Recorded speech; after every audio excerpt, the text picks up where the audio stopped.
हमने इस bar association के अंदर एक जद्दोजहद लड़ी कि जो भी प्रेसिडेंट हमारा बने, बार एसोसिएशन का बने, वो एक इलेक्टेड सिस्टम से बने, चाहे ए बने, चाहे जेड बने, चाहे कोई भी बने, लेकिन इलेक्शन से बने। कोरोना काल के अंदर मेंबर्स की हेल्प की है। तो उन्होंने बताया कि 2,01,000, मैंने 2,04,000 किसी से भीख मांग के, किसी से उधार लेके वो पैसा मैंने कैश उसके हाथ में दिया और उनको बोला कि आप ये अपने उसी अकाउंट में डाल दीजिए जहाँ से डिसबर्समेंट हुई है। 2,04,000 रुपये मैंने जमा कराया। मुझे बनाए मैंने कौन सा गुनाह किया। डिसिप्लिनरी कमेटी के पास कंप्लेंट पेंडिंग है जिसमें कठुआ बार के 50-60 एडवोकेट्स हैं। वो कंप्लेंट पहले विथड्रॉ हो जाए, उसके बाद ही इलेक्शन हो, हम सभी समर्थन करेंगे।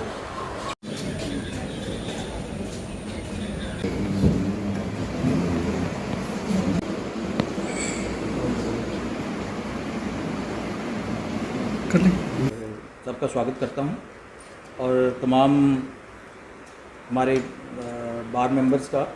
मैं आज के जो मुख्य संदर्भ बिंदु पर आऊँ, मैं बैकग्राउंड में कुछ बातें बताना चाहता हूं कि मेरी किसी निजी समस्या से, क्योंकि मैं यहाँ पर प्रेजेंट नहीं था, लगभग पिछले 19 तारीख से लेकर आज मतलब 31 तारीख तक मैं इस यहाँ पर नहीं था। पिछले दिनों कुछ ऐसे घटनाक्रम बदले जो मैं समझता हूँ कि दूसरा पक्ष जिनका सामने नहीं आया, केवल एक ही पक्ष की बात जो थी वो की जा रही थी। देखो, सवाल ये है कि जब यहाँ पर हमारी एक प्रथा शुरू की थी हम लोगों ने, जो भी प्रेसिडेंट बनता था वो इलेक्शन से बनता था,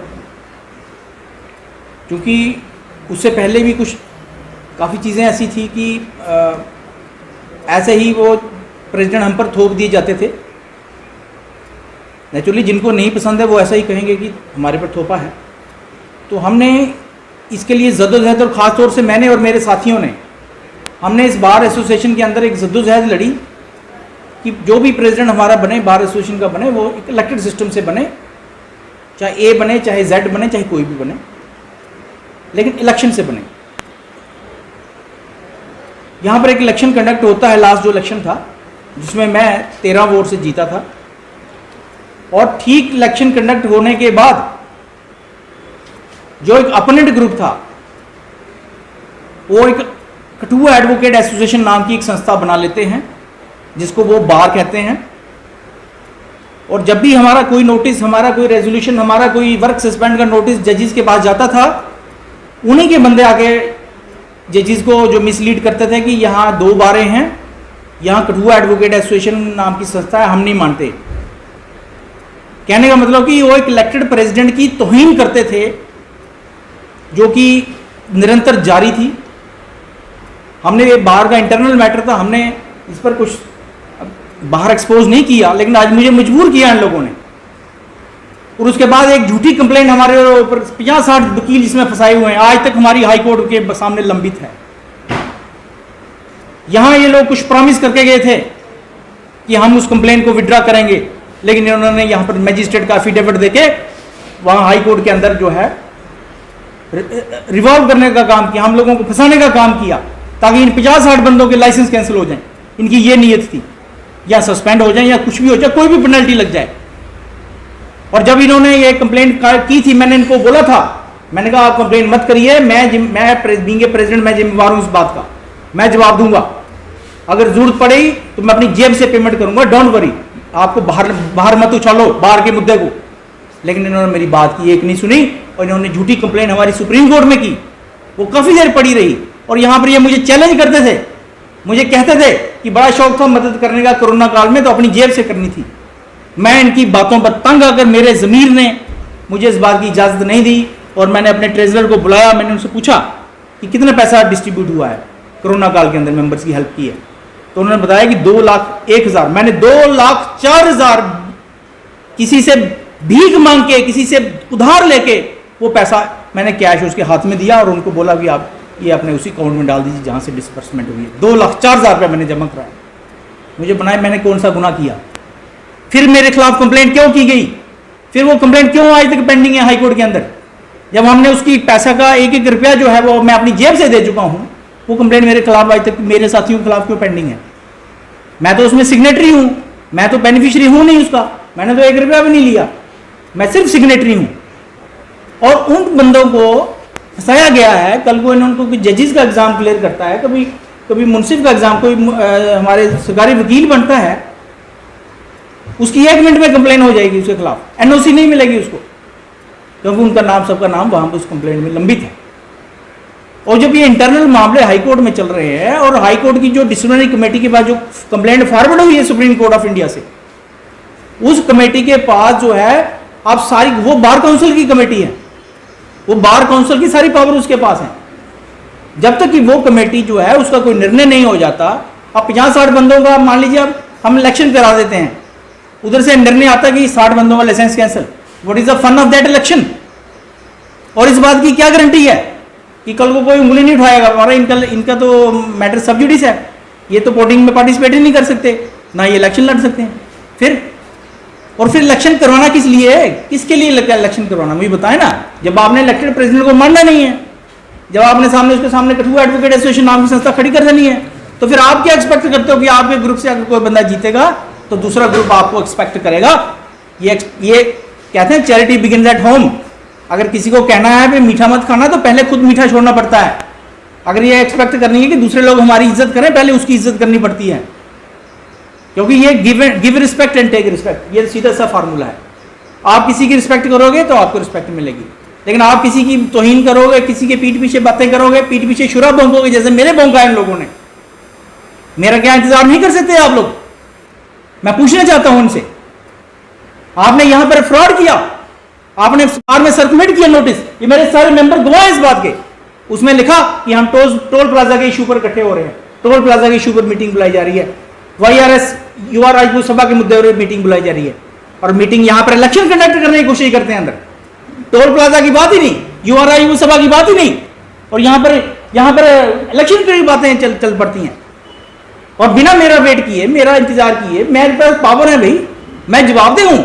कल को इस बार में चोरी हो जाती है, पर्चा मेरे पर लगना है, इन पर नहीं लगना किसी पर। हाई कोर्ट में जवाबदेह मैं हूं, वहां मैं केस भुगत रहा हूं, मैं और मेरी टीम भुगत रही है, वहां पर एज ए प्रेसिडेंट मैं रिकॉग्नाइज हो रहा हूं हाई कोर्ट के सामने, ये लोग नहीं रिकॉग्नाइज हो रहे हैं। पिछले दिनों उन्होंने एक और यहां पर, आप जानते हैं पूरी कठुआ इस बात की गवाह है, मैं इस बातों को पब्लिक में नहीं ले जाना चाहता, लेकिन इन लोगों ने मुझे मजबूर किया आज। पिछले दिनों मैं being a president bar association की कैंटीन की रिकवरी करा रहा था, एक बंदा जो मेरा टेनेंट था वो पैसे नहीं दे रहा था, हमने इसको नोटिस भेजा, इन लोगों ने उसको शहरी पे इनको कोई किराया नहीं देना है, किराया में आजाद शत्रु ने लेना था क्या? फिर SC/ST एक्ट का झूठा पर्चा मेरे ऊपर क्यों? ये लोग साजिश में। और बाद में आपने देख लिया, 4 दिन बाद उसी बंदे ने आपके सामने बयान दिया कि मुझे पता नहीं था कंप्लेंट के अंदर क्या लिखा हुआ है। तो कंप्लेंट ड्राफ्ट किसने की? क्या उससे सवाल नहीं पूछा जाएगा? ये इशू पेंडिंग है, ये मेरे अकेले के मसले नहीं है, ये बाहर के मसले हैं। इलेक्टेड प्रेसिडेंट के ऊपर SC/ST के व्यक्ति का पर्चा लगा, वो भी झूठा, वो भी उस आदमी पर जो एक सेकुलर आइडियोलॉजी का बंदा था। तब कहां थे ये लोग जो झूठी मीटिंगें बुला रहे थे बिना कंसेंट के? मेरे वाइस प्रेसिडेंट को नहीं पूछा, मेरे जनरल सेक्रेटरी को नहीं पूछा, किसने बुलाई मीटिंग? अगर 2-4 लोग गद्दार हो गए तो कोई बात नहीं, उनसे फर्क नहीं पड़ता मुझे। क्या यही बात का इंतजार कर रहे थे? इनके अंदर इंसानियत नाम की चीज नहीं है क्या? ये इन लोगों के फैमिली में कोई बीमार नहीं होगा क्या? इन लोगों की फैमिली में किसी को प्रॉब्लम नहीं आएगी? कौन सा मौका चुना इन लोगों ने? मैं पूछना चाहता हूं, ये कौन सा मौका था और कौन सा है भाई? कैसे बन गए प्रेसिडेंट? मेरे पास पावर है और आपने कैसे सोच लिया मैंने इलेक्शन लड़ना या नहीं लड़ना? आप कैसे डिसाइड कर सकते हो ये बात? जब तक मामला हमारा हाई कोर्ट में पेंडिंग है तब तक गाड़ी आगे नहीं चलने वाली। विड्रॉ करो ना गैस, किसने बोला? हमारी लास्ट जनरल हाउस मीटिंग हुई थी लास्ट ईयर, सबने एक ही बात में बोला था भाई कंप्लेंट विड्रॉ होनी चाहिए। आप अपनी कठुआ एडवोकेट एसोसिएशन को डिसॉल्व करो, वो आपने डिसॉल्व की नहीं। अब आपने क्या बना ली? एक और संस्था बना ली और नाम दे रहे हैं बार एसोसिएशन। ये बार एसोसिएशन नहीं है, ये कठुआ एडवोकेट एसोसिएशन की बी टीम है।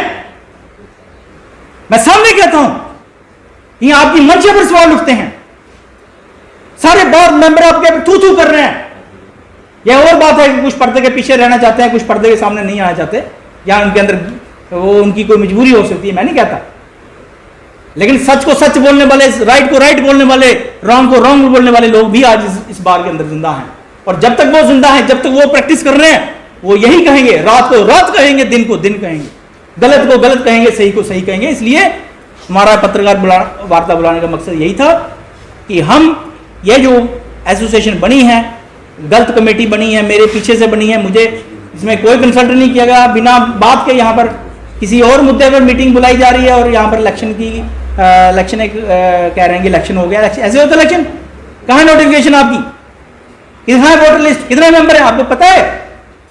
कोई पता नहीं, किसी के पास जवाब देनी है। मैं सरासर, मेरी पूरी बार यहां पर जो बैठी है, पूरी बार एसोसिएशन इस बात को खंडन करती है, निंदा करती है कि इस एसोसिएशन का कोई अस्तित्व नहीं, हम इस एसोसिएशन को नहीं मानते। क्योंकि मैं इलेक्टेड हूं, मैंने इलेक्शन लड़के बना है, मैं किसी पार्टिकुलर डिफीटेड कैंडिडेट की चोरी नहीं बना है। जो मेरे अपोनेंट कैंडिडेट थे वो कहीं बाहर चले गए, उनको कोई समस्या होगी, वो मैं पीछे से प्रधान नहीं बना मैं। या दो चार लोग जो उल्टी सीधी बातें कर रहे थे वो बाहर गए तो मैं चोरी से प्रधान नहीं बना, मैं सबके सामने प्रधान बना था। लेकिन आप लोगों ने सिस्टम खराब किया, आप लोगों ने मेरे कॉन्स्टिट्यूशन पर उंगली उठाई, आपने कहा कि हम कॉन्स्टिट्यूशन को नहीं मानते। क्यों भाई, क्यों नहीं मानते आप कॉन्स्टिट्यूशन को? मानना पड़ेगा आपको, क्योंकि आप लोग लॉलेसनेस में विश्वास करते हो। आप इलेक्शन, आप इस सिस्टम के अगेंस्ट हो कि एक ऑर्गेनाइज तरीके से बार बने। इसलिए इस बार को हम सिरे से खारिज करते हैं, ये कोई बार नहीं है। ना ही मैं अपील करता हूं तमाम पब्लिक से, तमाम अथॉरिटी से कि कोई भी डेजिग्नेट ना करे इनको, क्योंकि ये फर्जी बार बनाई गई है, झूठी बार बनाई गई है। कठुआ एडवोकेट एसोसिएशन की भी टीम बनाई गई है, अभी वो एसोसिएशन डिसॉल्व नहीं हो रही है, टीम बन गई और बिना चोरी से बनी है। इसलिए हम इसकी निंदा करते हैं, खंडन करते हैं। हमारी बार आज भी एग्जिस्ट कर रही है। हाँ, दो चार लोग उसमें कुछ गद्दार हैं, वो उनकी पहचान की जाएगी, उनसे बात की जाएगी और नए सिरे से जो है वो हम इसको, जो कमेटी है, इसको हम रिफॉर्म करेंगे। साजिश केवल अजातशत्रु के खिलाफ नहीं है, ये उस विचारधारा, उस विचार के खिलाफ है जो एक डेवलपमेंट चाहता है। मुझे कुर्सी का लालच नहीं है। मैं एक और बात क्लियर कर देना चाहता हूं, अगर मेरे पे कुछ लोग एलिगेशन लगाया है जिन लोगों ने, इसको कुर्सी का कोई लालच है, मेरे को कुर्सी का कोई लालच नहीं है, ना पहले था ना आगे रहेगा। जिंदगी में हमने कोई लालच नहीं किया। बड़े होते हैं हमारे पास, बड़े होते हैं काम करने के लिए, नहीं भी होता तब भी क्या है, मैं फाइटर आदमी हूं, लड़ने वाला आदमी हूं। मैं 2008 में मैं अकेला चला था, मेरा किसी ने साथ नहीं दिया था, तब मैं कुछ भी नहीं था बाहर के अंदर। तो आज तो हमारे साथी हैं, बोलने वाले लोग हैं, किसी से कंपिटेंट लोग हैं, जोशीले लॉयर हैं, इंडिपेंडेंट लॉयर्स हैं, लोगों के केस लड़ते हैं, लोगों को जस्टिस प्रोवाइड करते हैं। हमारी बहनें हैं बैठी हुई यहां पर, ये औरतों के लिए संघर्ष करती हैं। और पीछे से एक वुमेन विंग, वुमेन विंग बन गई, कौन सी वुमेन विंग बन गई? भाई वुमेन विंग तो है नहीं। हमारी वाइस प्रेसिडेंट रमेश जिसरोटिया के लिए हमने, वो हमारी वाइस प्रेसिडेंट है, उनके लिए एक पद आरक्षित किया हुआ हमने।